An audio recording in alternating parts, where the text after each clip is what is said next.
Hello दोस्तों, नमस्कार दोस्तों, स्वागत है आप सभी का। इस वीडियो में हम बात कर रहे हैं कई बड़ी और लेटेस्ट अपडेट के बारे में जो कि संबंधित है नए शिक्षा सेवा चयन आयोग को। नए शिक्षा सेवा चयन आयोग में शिक्षक भर्तियों के डाटा ट्रांसफ़र के बारे में, साथ ही साथ UP TGT PGT super TET के साथ साथ अगर बात कर ली जाए कुछ और अपडेट के बारे में। लेकिन उससे पहले आप लोग चैनल को सब्सक्राइब करके बेल आइकन को दबा लें और वीडियो को लाइक कर दें, जिससे कि आपको रियल ऑथेंटिक जानकारी ऑनलाइन अड्डा फॉर स्टडी यूट्यूब चैनल से मिलती रहे। बात करेंगे सबसे पहली अपडेट को लेकर जो कि संबंधित है उत्तर प्रदेश के नए शिक्षा सेवा चयन आयोग के बारे में। जैसा कि आप जानते हैं कि नई शिक्षा सेवा चयन आयोग को लेकर प्रदेश में काफ़ी लंबे समय से वर्क जारी है और ये मामला अब धीरे धीरे करके अंतिम चरण में आ चुका है। इसी बीच अब इसमें कितना समय लगेगा, हर एक अभ्यर्थी के मन में सिर्फ एक ही सवाल है। तो वहीं दूसरी तरफ अगर बात कीजिए शिक्षक भर्तियों का जो डाटा है वो यहाँ पे नए शिक्षा सेवा चयन आयोग के अंदर ट्रांसफ़र किया जा रहा है और ये थोड़ा सा मामला दिलचस्प है। समझाने के लिए छोटी सी लाइन आप सभी के लिए प्रयोग करूँगा। जैसा कि दोस्तों आप सभी जानते हैं कि दो प्रेमी प्रेमिकाएं होते हैं और उसके बाद कहीं ना कहीं जब वो शादी के लिए आपस में मनाते हैं, जो भी करते हैं, तो वहाँ पे कहा जाता है प्रेमी के माध्यम से कि आज से जो आपके यहाँ पे जितने भी दुख है ना वो यहाँ प्रेमी को मिल जाएंगे, है ना।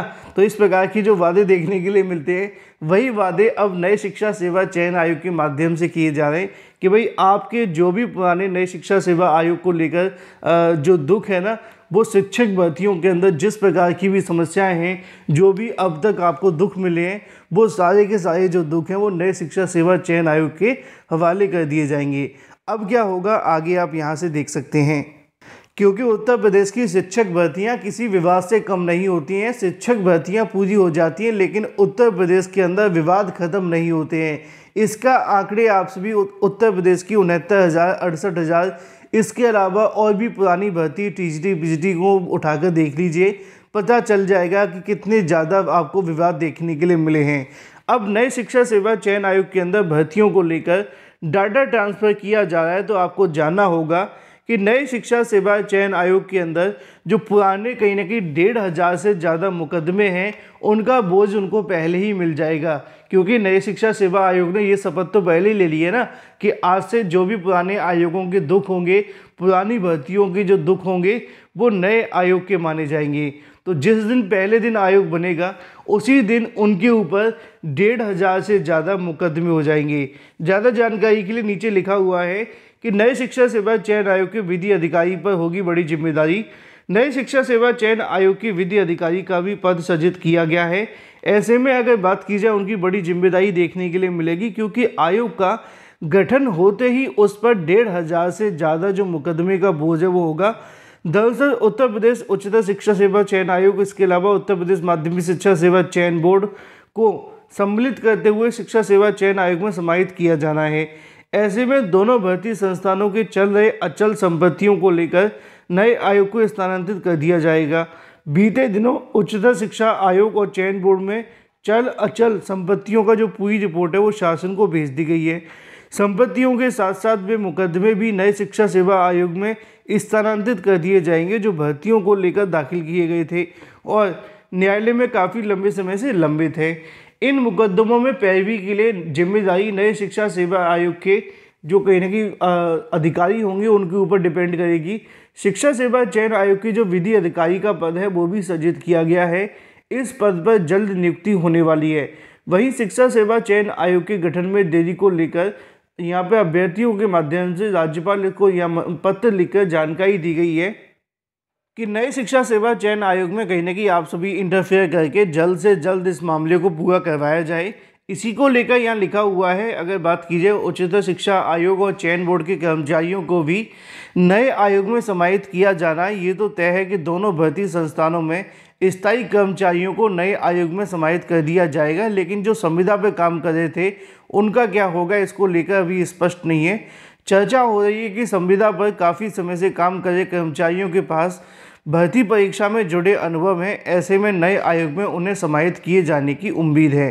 फिलहाल ये तो बात हो जाती है नए शिक्षा सेवा चयन आयोग के अंदर शिक्षक भर्तियों को लेकर उनके डाटा और उनके मुकदमों को ट्रांसफ़र किए जाने के बारे में।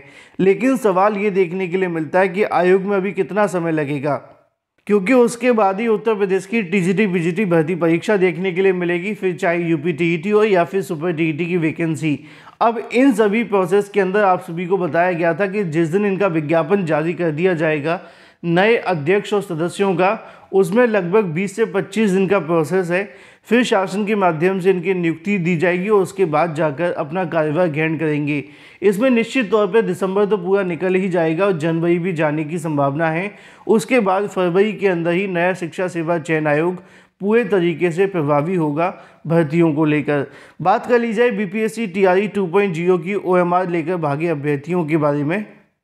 बीपीएससी टीआरई परीक्षाओं को लेकर लगातार कहीं ना कहीं आप सभी के सामने आयोजन देखने के लिए मिल रहा है, तो वहीं दूसरी तरफ थोड़ी सी बदहाली भी देखने के लिए मिल रही है। जानकारी देखने के लिए मिली है कि कल की तारीख में हुई परीक्षा के अंदर लगभग जो प्रश्न पत्र भेजे गए थे भाषा के वो कम पड़ गए, जिसमें अगर बात की जाए तो 72 जो अभ्यर्थी हैं उनको परीक्षा से वंचित होना पड़ा। उन्होंने हंगामा कर कहीं ना कहीं अपने हंगामे को इस बात के साथ शांत कर दिया जब उनको बताया गया कि इस मामले में जो रिपोर्ट है वो शासन को मतलब आयोग को भेजी जाएगी।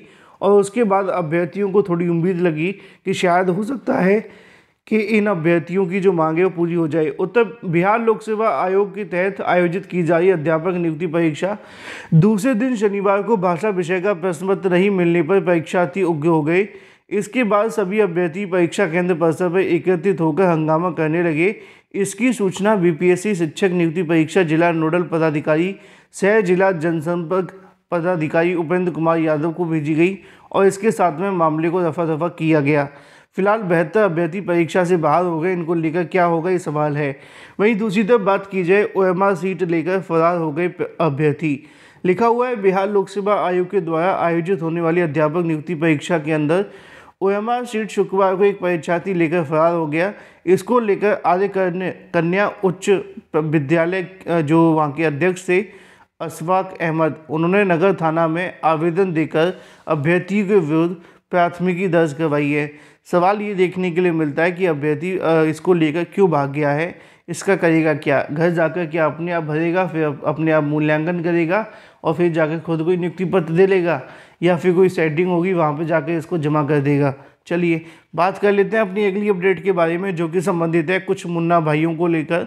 हर परीक्षा में मुन्ना भाई तो देखने के लिए मिलते हैं, जो पकड़े जाते हैं उनको लेकर अखबार में जानकारी आ जाती, जो नहीं पकड़े जाते उनका तो कुछ पता ही नहीं चलता। फिलहाल मुद्दे की बात यह है कि बीपीएससी टीआरई तीसरे दिन दूसरे के बदले परीक्षा देते हुए 12 को दबोचा गया है, लेकिन ये सिर्फ वही हैं जो पकड़े गए हैं।